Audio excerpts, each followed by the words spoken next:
Plastic goods are exactly the sort of thing the Chinese manufacture well, and we in Britain are supposed not to. But one company is bringing production back from Dongguan to Devon.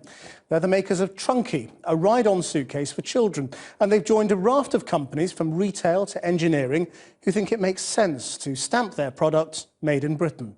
As part of Channel 4's Jobs Report, Sarah Smith has been to the West Country. Trunki is coming home. These little ride-on suitcases for kids are a hugely successful British product, invented and designed in this country. They've always been made in China, until now.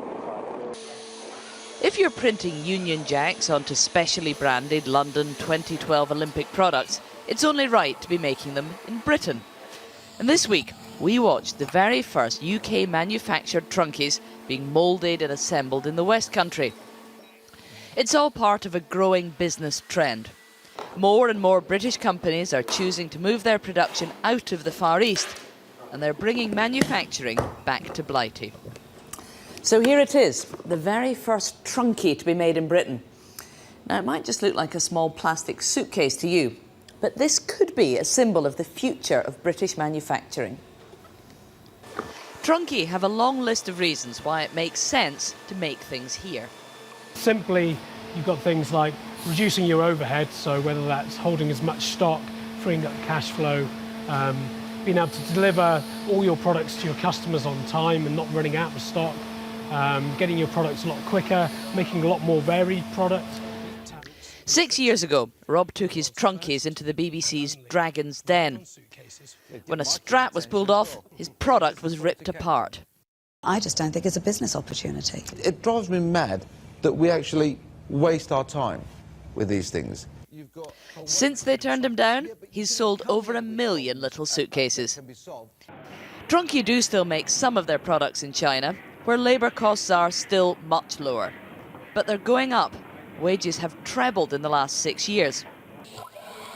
To compete with the Chinese, UK factories have to employ fewer people and let machines do the work. The answer is don't use labour, use as much robotics as you can, and that's how we do it. So manufacturing is coming back to Britain, but it's not necessarily bringing jobs back with it? Well, we're going to be taking on another 15 to 20 employees this year, so yes, it is bringing back. The more you bring back, the more people are going to jobs. Trunki's based in Bristol, a city built to export British goods on the high seas. These days, the cost of shipping stock into Britain is rising, and it takes months to get your products from factories to shops, which can be a real problem. Earlier this year, Marks & Spencer's ran into trouble when they ran out of some of their most popular items and they couldn't restock in time. Now, if that happens when your production's in the Far East, there's not very much you can do about it, not when it takes 2 months to ship goods here. If you've got UK-based production, though, you can respond much more quickly to consumer demand.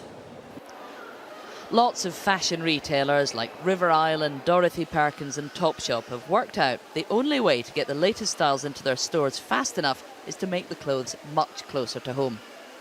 All sorts of companies think they get better quality goods if they make them in Britain.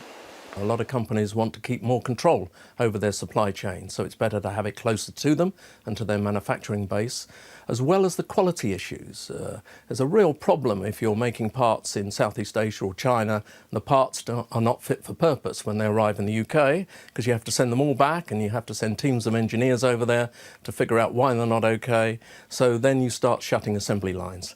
So it's a real issue, I think, for manufacturers, and it's good news for Britain.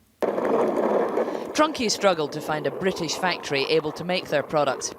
We've been outsourcing so long that factories have shut and skills have been lost.